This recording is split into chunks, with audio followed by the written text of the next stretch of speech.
Today on the Lazy RPG Talk Show, we're going to talk about the Forge of Foes Kickstarter, which is going on right now. We're going to do a Kickstarter spotlight for the Shadowdark RPG. I'm going to talk about an excellent resource called Open5e.com and how you may be able to help it out. And we're going to cover the questions from the February 2023 Patreon Q&A, all today on the Lazy RPG Talk Show. I'm Mike Shea, your pal from Sly Flourish, here to talk about all things in RPGs. This show, like all of the work of Sly Flourish, is brought to you by the patrons of Sly Flourish. Patrons get access to a dedicated Discord server, to the City of Arches sourcebook, to Uncovered Secrets Volume 1 and 2, a bunch of exclusive adventures, the monthly Q&A, and all kinds of other stuff. You can become a patron by going down to the show notes below and clicking on the link and becoming a patron of Sly Flourish. And to the patrons of Sly Flourish, thank you so much for your support. One new thing that's happened to the Patreon is that we now have a $4 hero tier. If you want to be a hero of Sly Flourish, if you really find yourself using the stuff that I am offering and you want to give a little bit more, you can do so by becoming a hero of Sly Flourish on the Patreon. To the heroes, thank you in particular for your outstanding support. Forge of Foes is going on right now. The Forge of Foes Kickstarter is going on right now. It is going very, very well. We have 3,100 people, almost 3,200 people that have backed the Kickstarter for the Forge of Foes. This is a project that I'm working on with Scott Fitzgerald Gray on Teos Abadia, where we are giving you a book of guidance and tools and tips and tricks for creating and modifying and running monsters for your 5e RPGs. We are super excited about it. The response has been great. Because of the outstanding response we've had, we are already getting started with putting the book into a rudimentary layout so we can see where we need the art and then commissioning the art. So we're moving forward to get this book built and get it in your hands. If you have not backed it, please go check it out in the show notes below. You can download a free 30-page sample PDF. This PDF is packed with all kinds of great stuff. I actually just used it when I was prepping for my game. You can see me actually using it. I'm going to have a video coming out a little later this week where I actually show the process of improvising a monster on the spot during a game using the tools that are in this free preview, not even in the main book. But if you like the stuff that's in the free preview, please go check it out and please support the book. It means a whole lot and it's going to be an outstanding book. We couldn't be more excited about it. Another, Teos Abadia did a great walkthrough video. You can find it in the Kickstarter. He did a great walkthrough video where he talks about the process of working on this book, where he talks about the things that are in it. Really great in-depth video. Check that video out. It's under the video section. Every time we do a new video where we're talking about it or showing off a new piece, and we plan to do this all throughout the month, you can find it down in the video section and we will post updates as well. To those of you who have supported the Forge of Foes, who have already backed it, thank you so much for your support. We cannot wait to get this book into your hands. It's going to be so great. Another Kickstarter that is doing very, very well is the Shadowdark RPG Kickstarter. This Kickstarter, done by the Arcane Library, is an old school tabletop game, an old school RPG, old school kind of BX style D&D game, but built with new mechanics that we have seen evolve over the past 40 years. Ascending armor classes, ascending attack bonuses, a lot of quality of life changes that make running and playing and running an RPG so easy to run are embedded in this RPG. So it's definitely built around the style of going into dungeons, finding treasure, worrying about the light of your torches, facing dangerous foes. But it's also very streamlined to make it fast and fun to run. It looks really, really cool. I backed it. First I backed it and I was like, I'm just going to get the PDF. And then I'm like, there's a whole lot of PDFs that they're offering in here. I'll go ahead and back all the PDFs. And now I'm pretty sure I am going to get the physical book itself and then all of the rest of the accessories in the PDF. That's kind of where I'm going. I'm going to do that when the backer kit comes out. But it looks really cool. Black and white, old school line art by a bunch of different artists, including Matt Morrow, who did art for me for the Lazy DM's Companion. Really cool looking book, very exciting. And so they have a free preview. It does take more than a click to get to the free preview, but you don't just get a preview. You get a full game ready to run. I'm going to show that now. I'm going to show you down the link. Really, this shows you everything that you have. Shows you how the basics of gameplay. And there's a few things. We're going to take a look at a couple of the things that kind of grabbed my attention when I was looking through this. But definitely go check out the Kickstarter yourself and see it. Can you see a preview? Yes. You get a little bit more of a preview. I will say, it does not pass the Sly Flourish test of a single click and you get the preview. But it's really close and you get a lot of really good stuff. Instead, you can click here and you go to Drive-Thru RPG, where you can get the player's quick start guide and the Game Master quick start guide, the quick start set for free from Drive-Thru RPG.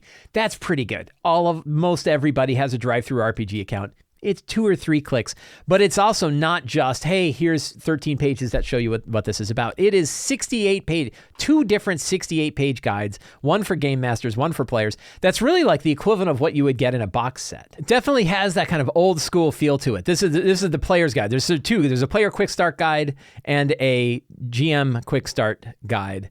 And both show you that everything you need. They give you all of the material to be able to play your game, to be able to play a full game. I think it's 4 character classes up to 10th level.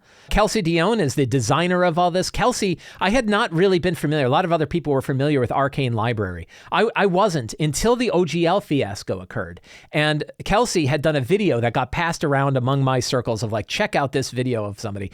And I'll tell you that like in a sea of darkness and instability and just not knowing where things were going to go and feeling really down about this hobby, her video talking about how she was taking her RPG forward regardless of what was going on, and how she was going to fight on, and that nothing was going to stop her from creating this thing that she had made, was really, really inspiring.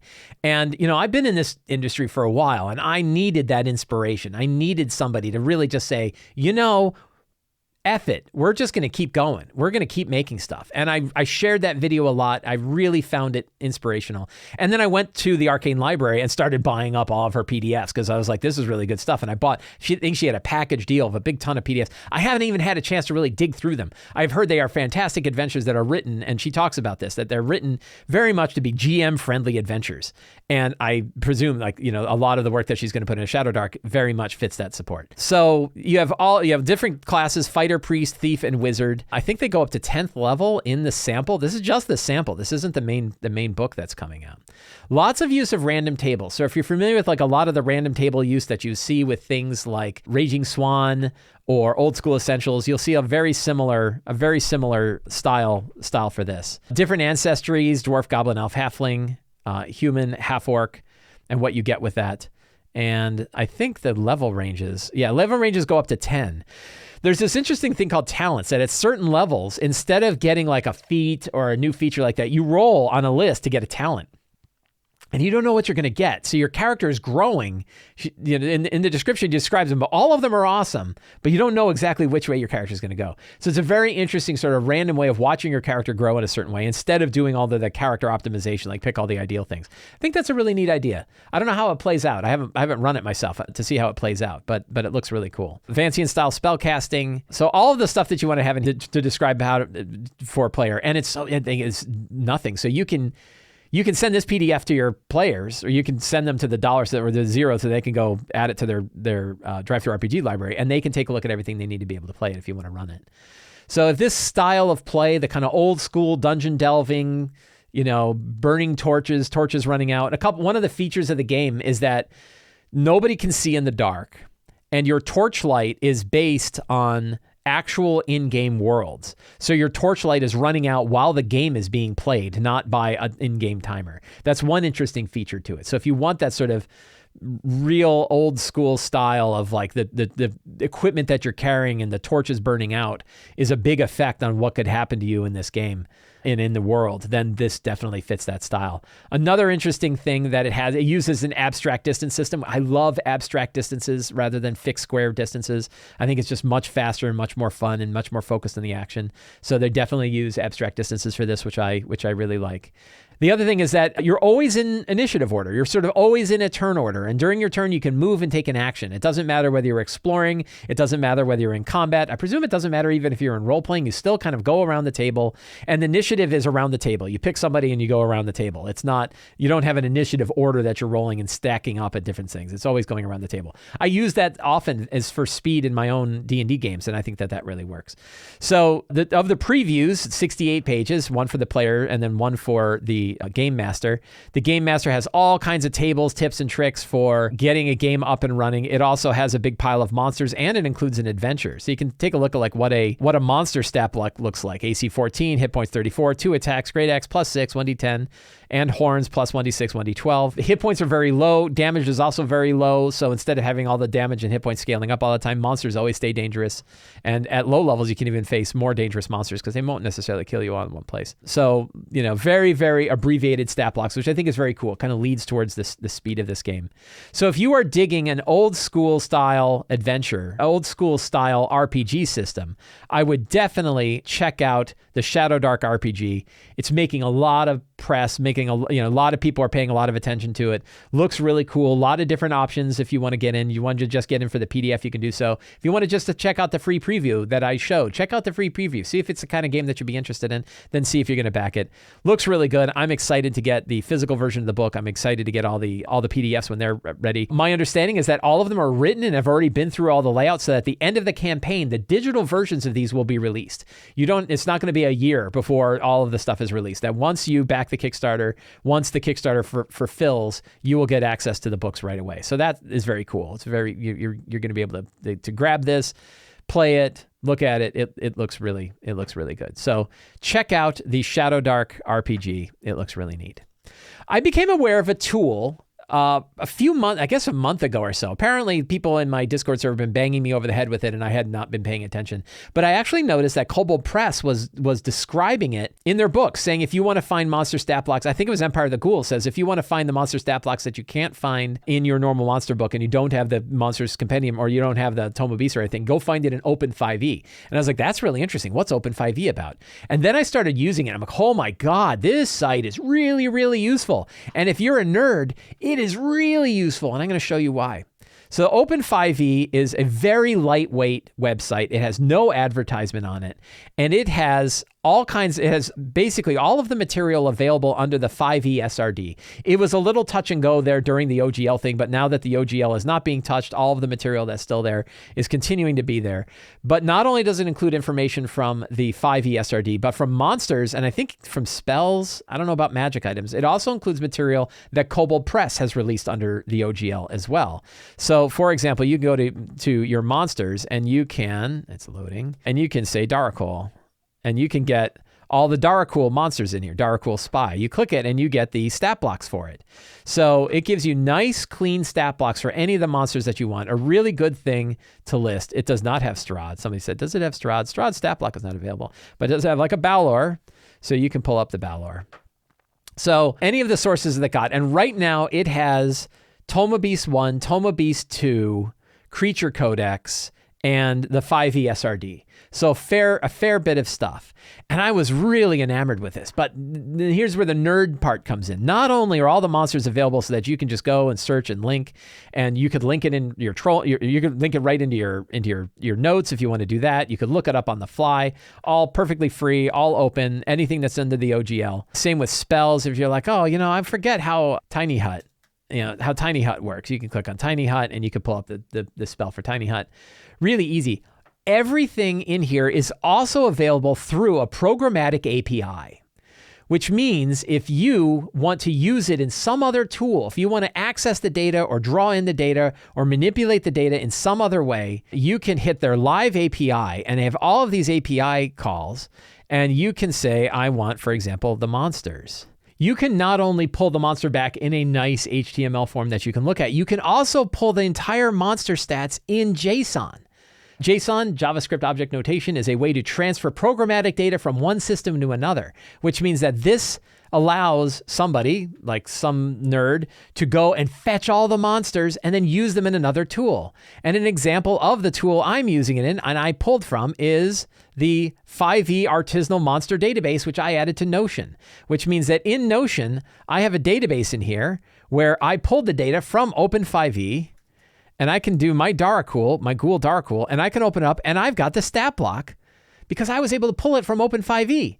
Fantastic resource. The idea that we're able to not only share monsters through the OGL from people like Kobold Press who publish them under the OGL to tools like Open5e, but then Open5e can act as a gateway to other tools that other people can offer and show them off. This is all open under Open5e.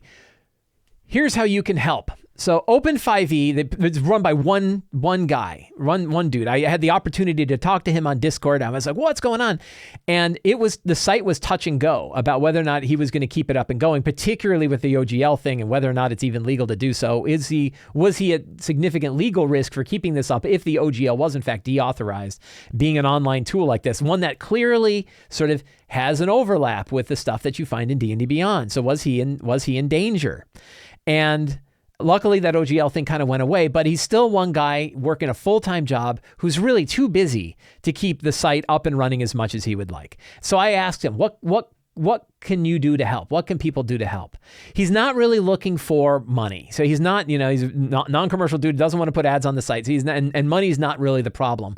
As many people have found out when you kind of get into these hobbies, time is the problem. Time and energy is the problem. And in particular, what he needs is he needs people who have the programmatic experience to be able to work with the site, make modifications, do updates in GitHub. He's got a whole GitHub repo where he manages this, send updates to GitHub so that he can look at them and decide whether or not to bring them into the main fold. And the best place to kind of contact him and talk to other people is through the Open5e Discord server. So if you are a very enterprising software engineer who knows Python, knows Django, knows how to work with JSON files, and understands Vue.js, and is willing to help him out with this, join the Open5e Discord server. I will put a link to the Open5e Discord server below. You can talk to other members of Open5e. You can reach out. Ian is his name. You can reach out to Ian himself. Ian, I think it's Ian Moody is his name. You reach out to him, talk to him about it, ask him, talk about what kind of things that he might need in order to help him out. Open5e, fantastic website. I hope we can keep it up. I myself put a lot of energy over the past few days converting Monstrous Menagerie and Toma Beast 3 into the format that Open5e is taking. So I'm hoping that I'm not a super GitHub connected guy, so I wasn't able to do a push request or anything like that because I don't know how to do that sort of stuff. But I was able to say, hey, Ian, here, I was able to test it and check it and make sure that it validates. And here are two additional data sets, Monstrous Menagerie and Toma Beast 3, that you might want to add to the monster list so that people could then access all those monsters as well. So if you want to help him out, join the Discord server, talk to the other members of Open5e, maybe reach out to Ian and offer what support you're able to support. Contributing to GitHub, I bet, is probably the best way to kind of help him with any new things that you've got, but would be really good. Open5e, fantastic resource. I hope it stays online. It's really, really good, really, really useful. I hope not only does it stay up, I hope it extends out. I hope we start to see when new books come out, like Black Flag's monster book. I heard Kobold Press is going back and tweaking the monsters in Toma Beast 1. I hope that there's a way to take the monsters from there and bring them back into an open platform like this where people can programmatically use them for tools all across the internet. I think that's really, really powerful. So check out Open5e. If you are a software engineer and want to help out, check out the Discord server, pop in there and offer up what help you can. Really, really good resource. So now let's do some Patreon questions. Members of the Sly Flourish Patreon are able to post any question that they want that's related to RPGs. I answer all of them on Patreon. Some of them I bring here on the show. Other ones I will turn into an article or a full video as well. Tim S. says, how do you run dungeon crawls? I'll draw up or print out or even build maps with terrain, and that works great for the combat encounters, but seems clunky for the actual exploration of a dungeon. Is it better to run them more theater of the mind and switch to the battle map during combat? Or is it better to have the full map and let players move their minis around until they trigger a trap or a fight? Or something else I'm not considering? So Tim, maps, I don't know if you remember, or if other people remember, when I switched back from exclusive online play to playing games in person, I was lost about what to do about maps. And I'm like, I've been playing for like 30 years. And I forgot how difficult it is to manage maps at the table.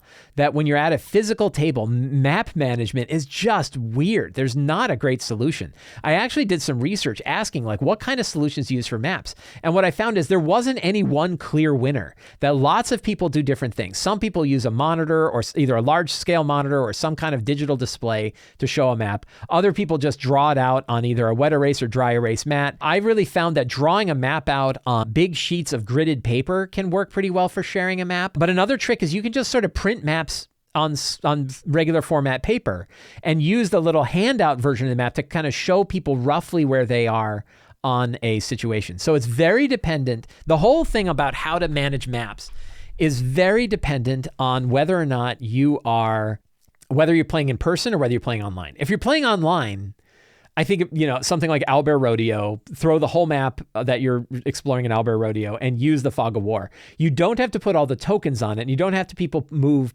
piece by piece. You can use one generic icon. There's like a little map, like a little compass rose icon that they have in Owlbear Rodeo, and you can just say the compass rose is my focus better? You can just say that the compass rose represents everybody, and you kind of move them around the map. I do like using Fog of War and some kind of visual display for the exploration of a map, because theater of the mind it's really hard to describe all of the passageways, all of the elevation changes, all of the possible entrances and exits, and for anybody to keep in their mind how this map is connected without a visual. So using some kind of visual, it works really well. You could take a bunch of printouts, for example, and use printouts for each major section of the dungeon, and then place them out so they can see how they all connect up. You could use a large format and then use like either pieces of construction paper or use like a cut up t-shirt to kind of explore the area, but having some kind of visual for a map, I think is really important. So Tim, I hope that it's a really hard problem. It's something I want to do a deeper exploration on. It's something I had started and I haven't really gone back to, because I want to try to find better solutions for how to handle maps, because it's a big part of the game and it's hard to do. Great question.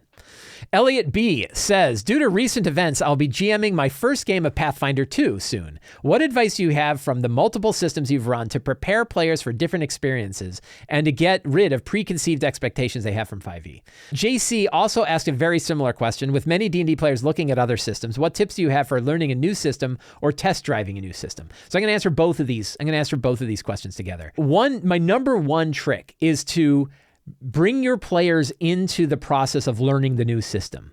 So instead of it being the idea that you as the GM, that you learn the system and you teach the players, instead, all of you are together and you're all learning the system. When I was running Blades in the Dark, that's exactly what I did. I got everybody a copy of Blades in the Dark, and because it had an open version, a Creative Commons version that they could read.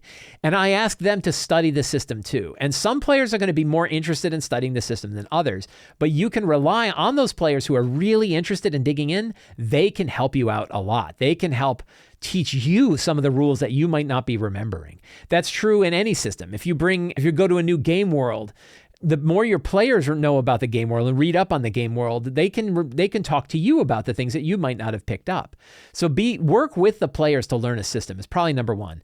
Two is I would not spend a lot of time on the rules. I would try to get into the game as soon as possible, reminding the players that there are certain times where you're going to run into things where the players are going to get confused about one system over the other. Like, when do you take opportunity attacks is different between Pathfinder 2, I think, and 5e.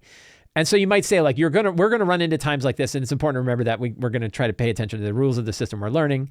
So, like, but then we'll roll back. So that example of the opportunity attack, if someone provokes an opportunity attack by like casting a spell or drinking a potion or whatever triggers an opportunity attack in Pathfinder 2 that doesn't in 5e, if you say, oh, you're going to take an opportunity attack, give them the chance to say, well, then I don't want to do that. And you go, yeah, perfectly fine. We're all learning the rules. So learn the rules together. Be on the player's side. Have them help you with the rules. Like, give them the opportunity to learn the rules with you so that all of you together can play the game. It's not that dissimilar to like if you went and you bought a board game and none of you know how to play. You're all going to learn how to play the board game together. It's just in an RPG, one person has a different role than the others, but you don't have to be the one to teach them everything. Lean on them to learn the game with you so that you can all learn it together. That's my number one tip for all of that. Jamie G says, I'm wondering if you have any advice on how to take better notes while running the game as a GM. I find that when I'm playing, I take impeccably detailed notes, but almost none while running my games. I wind up relying on players for details with questionable reliability. I suck at taking notes too. I don't know many GMs that are really good at taking notes. We're very busy. We've got lots of things going on. We're wondering why we only have one boar miniature when we need two. There's so many different little aspects of the game that we're paying attention to. It's really hard to take notes. There's one thing that's probably really important to take notes on, and that's NPCs when they show up. Write down the names of things. Write down the names of people. Keep some notes. Keep some kind of thing to take notes. And actively remember to take the names of people. And maybe it's me. Maybe other people are better at remembering names. I just suck remembering names. And I'll make an NPC and I'll make a name and I'll make a mannerism and I forget. And then I'm like, what was that person called? And now the NPC is still important, but none of us remember their name. So to me, that's probably the number one thing to take notes on our names. Now, relying on your players to help take notes is really important too. And I think it's very important during a session 0 and often to remind your players to ask them to take notes. Instead of just saying like, you may want to take notes, like ask them, if you would, please take notes on the game. A, it'll help me remember where the game goes and I'm not able to really handle it all while I'm running it. And B, it'll keep you guys engaged with everything and keep you guys working together to stay engaged with everything that's going on in the game. So as a player, taking notes is really, really valuable. And that can be useful to the DM. Even with the question of reliability, when you are able to either look at their notes or they describe what they did in the last session, you'll remember where the discrepancies are. You can either correct them at the moment or you can just keep in mind that isn't exactly the way they saw it. So the unreliable narrator problem isn't really that big a deal because you're going to remember what was different. You're not going to lose track of that. So the big one is write down the names yourself and ask your players to take notes and rely on those players. Those have been the things that have helped me, and I haven't gotten good at taking notes otherwise. Now, one thing a lot of DMs do recommend, a lot of GMs I've heard recommend, is after the game is done, just take 5 minutes to jot down the things that happened, just bullet points. What are the big things that happened, and particularly where did it end, and what decisions were chosen by the characters near the end of the game? I think that can be really valuable as well. So Jamie, hope that helps. Andrew says, as a GM, how much do you influence party balance during a session 0? Will you offer feedback if you feel the party might have difficulty with combat or other aspects of the adventure, or will you let the players decide and just adjust the adventure as you go? I think it's definitely, there are certain things where I think it's important for the GM to make it clear to the players what discrepancies they might have. Do you have a healer? Do you have somebody who can cast like Healing Word or some kind of healing spell to keep other people up if they happen to drop to 0? You probably want some kind of healer. Do you have some kind of frontline person? Do you have some kind of frontline tank? It could be a paladin fighter. It could be any kind of character, even if it's a moon druid, shapeshifter. Who's going to be up there in the front? I've played games where no one's up in the front and everyone, it's like fighting TIE fighters. They're just zipping all over the place. You can do it, but it's really not fun to have everybody running around, throwing everybody else in front of the monsters because they don't want to take any damage. So you generally want somebody who's excited to take damage. So high armor class, high hit point, high resistance sort of characters. And then you want a healer. Then the other thing to balance, to make sure that people are clear on is, do they have a good spread of skills? Is the skill training spread wide enough that when they run into a skill, different characters will have different skills? One thing that really helps with all of these things is having the players build their characters together during a session 0. I talk about session 0s all the time and about the importance of session 0s. And many, many times the questions that we get are many times the questions that I receive here. The answer is cover it in your session 0. This is kind of one of them. That if they build their characters together, they'll see those discrepancies. And you can guide it and be like, well, who do you think your frontline tank is going to be? Who do you think your healer is going to be? And let's talk about skills. Like, who's got training in what skills? Oh, I have training in Arcana. Oh, so do I. Oh, so do I. Well, maybe one of you guys wants to switch over to religion. Or maybe wants to switch over to history or some of the other skills. Like make sure that they're spreading the skill training around. In one way, that way they each have something that they're good at that other people aren't good at. And B, they can cover more ground when they have different characters that have different skills to make different skill checks during the game, different ability checks during the game. So those are the things that I would worry about when I'm looking at party balance. Matt G says, is it wrong if I do not allow the variant human and custom lineage at my gaming? I started a new 5e campaign up last year, and those were the only 2 race options I did not allow. I gave every race a free level 1 feat instead to make up for it, and didn't want the option of people to pick 2 free feats at level 1. It sounds like you don't like 1D&D, where I think you get 3 feats at level 1. I don't know. I can't remember how many feats they give you at level 1. I think like the less popular the game is, they'll just give you more feats. I gave every race a free feat at level 1 to make up for it, and I didn't want the option of people picking 2. I'm not trying to run that kind of mid-maxing power game. One of my friends, who isn't in my gaming group, argued with me that I was forcing diversity in the game, a lack of diversity, maybe, in the game by not allowing these options, that I took player agency away by doing so. Was I wrong not to allow those 2 racial options? Or is my friend talking out of his butt? The answer is he's talking out of his butt. First of all, he's not in your group. So, it's worth us. This is where I really love this hobby, that we can learn from and share experiences among thousands and thousands of other game masters. And we can learn all kinds of things and listen to people's advice and listen to what people's opinions are, and then think about how it matters to us and matters to our group. But then when we go to our table is our own and we can do whatever we want. So if your players are fine with your choices, then you're fine. It doesn't matter. You know, like it sounds like the friend might say, I wouldn't be fine with it if I was in the game. But if it's not your players and your players like, no, it's cool, then it's good.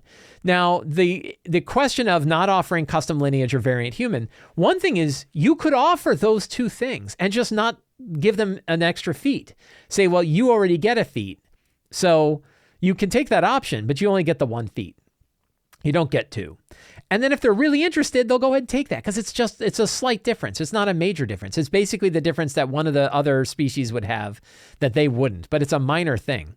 So just, you know, you can still offer it up. I don't think it's, you're ruining their abilities because like for, I don't know, 35 years, you would pick like a human. And there's so much variance in each of the species where players can customize who they are, where they came from, their traits and aspects of the world. There's so many ways to customize every one of those species.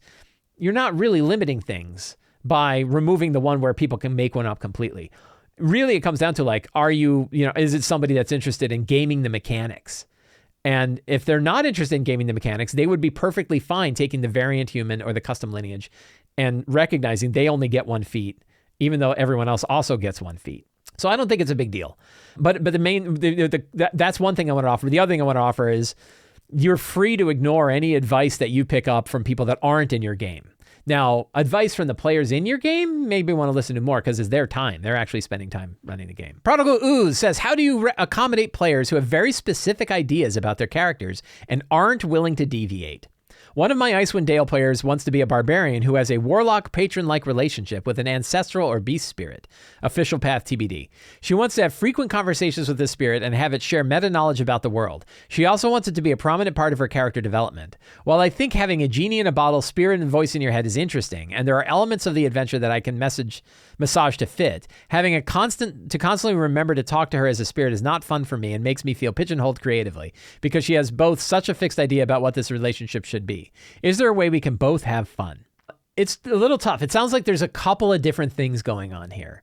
And I think one is not so much about the specifics of her having a patron that she can talk to, because that can be a really, really valuable GM tool. It's the reason that I love intelligent magic items. Intelligent magic items are a fantastic way for you to be able to reveal secrets and clues and histories and ideas and hints and tricks and paths and directions. It's a great way for you to basically speak to the characters directly. It's like the intelligent magic item is an antenna to the GM, to the character, which is a really powerful tool. And having something like this, where you have a character who has a spirit and a spirit guide, is similar to that. But that doesn't sound like the issue that you're having. It's possible. So there's a couple different possible things going on here. One is that you could have a player who's looking for more spotlight than other players are able to, than you're able to offer. It depends on how many other players you have. But one question is this player taking up more time at the table than other players are? And I've definitely had that circumstance where people are so into their characters and so into what's going on. What they're doing is they're kind of dominating the time at the table. And that's something that needs to be concerned. They have to remember, and it might take all of these are going to take an adult conversation out of the game one-on-one. So that's one of them. You're going to have a one-on-one conversation to kind of bring these things up and discuss these points. And it's not accusing them. You're not yelling at them, but you're definitely need to have that adult conversation with them about this. And one of them is, are they taking up too much time? Hey, I have 5 other players who also have their stories and I need to be paying attention to them too. I'm not going to be able to speak to you as a spirit guide. So probably the spirit guide's going to be silent a lot of the time. And you know, it's the kind of the way it has to be. I really can't run the game any other way. It's too much. So that could be one, is spotlight time. Then another one is when a player is more involved in the story of the game than the GM is. I've run into this circumstance too, where some players really are so excited about the game and the story and their character and things are going on, and they're just plain more interested and more invested than the GM, who's just trying to run the game. That's another adult conversation and I've had to have this conversation of, I'm really not going to be able to give you the range of the story that you're really hoping to receive. This is something I learned, that like I run a very loosey-goosey game that's character driven and sort of story driven by what happens, but it's not a super tightly knit woven fabric of a fantastic epic journey. I'm not able to keep up with that. I don't have the time. I don't have the energy. My mental capacity is not such that I can run a super tight line game where like every one of the connections to the characters is interwoven with the stories. And this is where I think a little bit of I don't like to say like the critical role effect, right? But people like to talk about the critical role effect. But there is a little bit of the critical role effect that might be a case here, where somebody is watching a show like that, where they see the depth of characters and the connections between characters and the players and characters, the players and GMs. And you can just kind of say, hey, I'm really not able to keep up with that. Right, I can't keep, like, I don't run myself, Mike Shea, does not run a game like that. So but again, it's going to have to be adult conversations to manage the expectations of the game. This is the kind of game that I'm able to run. This is what I'm able to do with your character. So I don't know if that was, I'm bringing up a bunch of different things that could be the case in here. Reality is, and it's hard, and it's one of the hard parts of DMing, is having adult conversations out of game, out of character with a player to address and say, you say what you say there. Like, look, this is really not, I can't have fun with the game if I'm also worried about this all the time. I'm hoping that there's a way that we can do it. And one of them could be the spirit guide animal just a lot of time does not answer. It's not there. Right. And then sometimes they'll come up. And then it could be that if you find the right balance of when to bring that spirit guide in and when not to, that you can use it as this antenna between you and the characters, which is a really powerful connection, can be really useful. Jep says, I'm running Empire of the Ghouls at the moment, and I'm overwhelmed by the amount of lore Midgard has to offer. How do you get into a whole new world like Midgard? Yes. So first of all, Empire of the Ghouls, I just did like my chapter 2 retrospective on Empire of the Ghouls.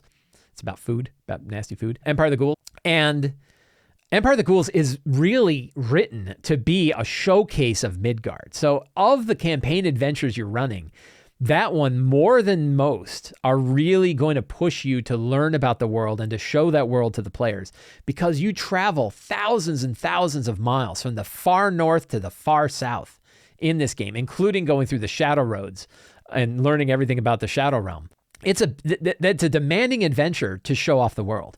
So how do you do it? Well, the nice thing is the adventure doesn't move so fast that you can't keep up with sort of reading and rendering these parts of the world as the characters explore.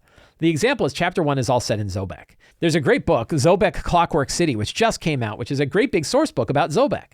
And if you really want to dive in, one thing about Empire of the Ghouls is, for both good and bad, it uses a ton of other Midgard books, a ton of other Kobold Press books that you can tie into this, including Zobek, including Southlands.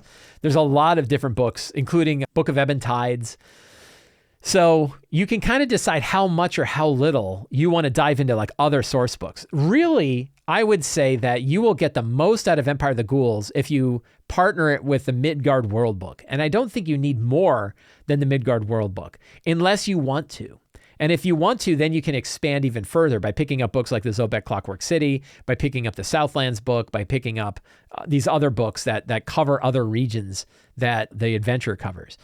But then you really only have to focus on the area that the characters are in now. And then as they get closer to it, then you jump and learn about the next one. So the example is, if they're in Zobek, you really have to worry about Zobek. And they're Zobek and the Crossroads, right? Like, think about them and then think about one horizon out. What's just outside the horizon of view? What else is going on there? So learn about Zobek, learn about the family, the terrible family that ruled over Zobek. What's the history there? But focus on that. Then when the characters start to head north into the Dwarven Cantons, then go and read that part of the Midgard World Book. Take notes, make secrets and clues, figure out the things you want the characters to learn as they go, read about the city descriptions that they might run into along the way, like look at the route they're going to take, look at the towns and cities they're going to hit, read about those, and then think about an encounter that can show off something that happened in that region or city. That was something I did that I really liked. There's a little town where the villagers there, the religious folk there, believe that Rava, the clockwork goddess, and Volund, the dwarven god of crafting, are married. There's a marriage between them, and that's considered heretical among dwarves. Well, instead of just describing that, it's really fun if the character, like what I did is I had an encounter where the characters found a dwarf merchant and his mercenaries harassing this priest, because the priest wished them, he said, may the marriage of Rava and Volund bless you. And he's like, how dare you? And he hitting him with a horsewhip. And mercenaries strike him. And he's like, what? And he's like, they're not married. He goes, oh yeah, they are. No, beat him more thoroughly. Strike him, toss him down again, right? Pick him up and throw him back down. So, and then the characters have to get involved. And the great thing was like, they would talk to the priest and the priest is like, what? I just wanted to bless them between the holy marriage between Rava and Volund. And then the priest is like, yeah, the dwarf is mad. Like, yeah. And it was this really fun encounter where the characters had to de-escalate the situation and they were both annoyed at the priest for constantly bringing up the marriage of Rava and Volund. And the dwarf, who's clearly just overreacting about wanting to beat the priest and maybe even have his mercenaries kill him because of this sacrilegious statement that he's making. So finding ways to show what's going on at a location when you have like the kobold miners who are now free and they're still mining, but they get trapped in a mine and the characters can help them. They can learn more about the cultures that are going on in these regions. All you're doing is reading a paragraph in the Midgard World Book. So it takes the main thing is like, it takes a lot. One way to be not overwhelmed is only focus on the areas that the character is going to go to. That's that sort of spiral development. And to focus on the Midgard World Book particularly. Even if you want to add the other stuff in, you can. But focus on the Midgard World Book because it has a lot to offer. But yeah, I really love Midgard and my players really love it. I have 2 groups now that are both playing in Midgard and we're all really excited about it. And I'm learning more and I'm feeling more proficient. I'm knowing more of the lore. But it's probably by the end of Empire of the Ghouls is when I'm going to be like, wow, I feel really good about this. And then I'm not going to run another campaign in Midgard. I won't say never, but probably not right away. Mark L says, how do you deal with shopping sessions and giving items that the players want? I don't want to look through hundreds of items available to decide what are good items for the players because if I do this, the players will feel they need to do these long shopping sessions every time we enter a town or city. I personally dislike spending a session having players ask me to do this or that, and have spending another 20 minutes to try to figure out that they can't afford a +3 suit of armor. So a couple ways that you can handle it. I'm not a big fan of shopping sessions either. One thing I like to do is say, in this city, you can pick up any of the gear that you find in the adventuring gear that is under 50 gold pieces or under 100 gold pieces. If you're running kind of a straightforward 5e game where the of a normal magic level, generally speaking, they cannot go to a place and find an entire array of magic items. Even in like Waterdeep, there wouldn't be that many magic items for sale. And it's, you can kind of gamify it and basically say like searching through the city, you will only find the following 3 items for sale. And then you get to kind of how you handle treasure. And there's sort of 2 interlinked ways that you can handle treasure. One is you ask your players what kinds of items they might be interested in, and you build a wish list from that. So you know the kinds of things they're interested in, not specifically. So don't ask them for like a particular wand, like I want a wand of web. Ask them like, if they say wands, then you say, okay, wands is a good thing. So ask for general kinds of items. Don't ask for specifics. Ask for general. I want heavy armor and I like great swords. Okay, well, you don't talk about what kind of great sword. Then you can also roll randomly, and there's lots of different ways to roll randomly. There are random tools, many, many different tools online where you can roll random magic items. You can also pick the random magic item tables from the Dungeon Master's Guide. You can pick up the Vault of Magic by Kobold Press, has all the 5e SRD plus all of their things. Lots of ways that you can roll. And what you can do is you can say that in any given town, there are only 3 random magic items for sale, and you'll have to kind of pick the pricing. You kind of ask yourself like, how much do I think this is worth? And it depends, but I probably wouldn't put magic items for sale that are above the uncommon. That magic items have sort of scale: uncommon, rare, very rare, and legendary. Pretty much only uncommon magic items would ever be for sale because they're like exponentially harder to get, and uncommon is already really hard. So the likelihood of finding a rare magic item for sale, not very likely. But an uncommon magic item might be for sale, but they're only going to find like 3, and you can just roll those 3 randomly, and those are the ones that are available, and the players can decide if they're going to pick them up or not. But you don't have to come up with a whole thing. There are some downtime rules in Xanathars for how the characters can try to cultivate a relationship with a broker to find magic items. That's kind of fun to do. You can try it and see if it's up for your players. But yeah, it can get kind of boring. And one thing you can do, again, is pause for a minute, break character, talk to the players and say, I don't want to spend... it's not really fun for me, and I'm not really prepared to spend a lot of time for you guys to spend a lot of time shopping. Instead, we're going to abstract that. You go to the town. These are the things for sale. You can buy them or not. So having that conversation is there. But yeah, rather than you having to look through a lot of items, randomly generating items is really good. And again, you can use random generators. Lazy DM's Companion has this. My Lazy DM random generator that's available to patrons has this, where you can associate an item with like interesting effects, interesting origins, and interesting like other weird magical effects that it has. So no magic item is just like a +1 longsword. It's like, no, it's a dark elven +1 longsword with a blade that gleams of black and silver that also casts the spell darkness once per day, right? I really love to make magic items like that. It makes every one of them unique. It's really, really fun. And you can do it just by rolling a few random tables rather than having to go through piles of source books. So the solution, once again, is one of my books, Lazy DM's Companion. It has a whole one-page treasure guide that offers ways to generate really interesting treasure for your game and tie it to origins and weird effects and spell effects that might be on it and things like that. So it's really pretty neat. Bernie says, through our gameplay, my group of players has considerable amount of magic items. Hey, look, another magic item thing. Add this to their current level, 9, and I find myself struggling to balance combats and to find the right foe for them. Does the Deadly Encounter benchmark account for magic items? If not, what other methods can I use when designing an encounter for a well-equipped team? The Lazy DM benchmark kind of doesn't include magic items. It does scale a little higher than the hard ratings that you would find in like the Dungeon Master's Guide. So in that sense, like it's expecting characters are a little tougher. One thing is that all the encounter balance guidelines that are based on the DMG math, the ones in Xanathar's Guide, the tools on D&D Beyond, they all break down because they don't even expect you to have feats. Right? They don't expect multi-classing, they don't expect feats, and they don't expect magic items. And all of those three things are significantly higher in power. Like when characters that have them are significantly higher in power than they normally are. So none of those work particularly well, which means the Deadly Encounter benchmark, the Lazy Encounter benchmark, goes a little higher than that, right? That idea of the sum total of character levels divided by either 4 or 2. If the sum total of monster challenge ratings is greater than the sum total of monster character levels divided by either 4 if they're below level 5 or 2 if they're 5th level or above, could be potentially deadly. That is already a little harder than hard to kind of account for that a little bit. But sometimes your character is even more powerful. There's a really good synergy between them. They balance really well. There's particular magic items they have that make them very powerful. There's a lot of them. There are other things that might scope up their power even more. The way to scale up the encounter benchmark that's easiest to do is pretend they have one character more than they do. Maybe even 2 characters more than they do. So if you have 5 level 9 characters, normally your CR benchmark, the benchmark for 5 level 9s, 5 times 9 is 45. 45 divided by 2 is 22. Would normally be 22. Instead, you pretend there's one extra. Now it's 54 instead of 45 divided by 2. 54 divided by 22 is 27. Yeah, 27. So you're going from a maximum challenge rating of 22 to a maximum challenge rating of 27 being on the threshold. And you do that just by adding one monster. I talked about like pretending they're one level higher. I don't think that works as well. I think the benchmark scales better when you pretend there are more characters. So just keep adding more characters until you get to the point where like, yeah, these are deadly. These are deadly fights. And that should generally work. So whenever if you find like, again, if you have a Moon Druid in your group and the Moon Druid is just twice as powerful as everybody else, or a Monk with Stunning Strike who's really, really good at stunning monsters, just pretend they're one character more.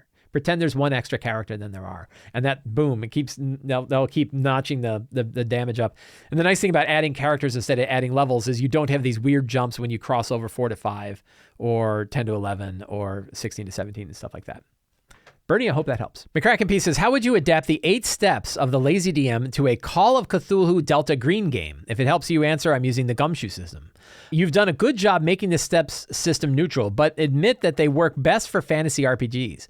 I've identified the key differences. 1, less combat. 2, adventures are driven by mystery. 3, setting is the real world, but supernatural locales enemy can appear. So do you have any tips for adjusting the method to better fit that style of game? If I have ever said that it's focused on fantasy RPGs, I'm not accurate in that. It works with lots of RPGs of many, many different types. There's only a few RPGs where it really doesn't work. I didn't find it worked considerably well for Blades in the Dark, for example, because of the improv nature of Blades in the Dark meant you really couldn't plan things out the same way that I was used to planning them.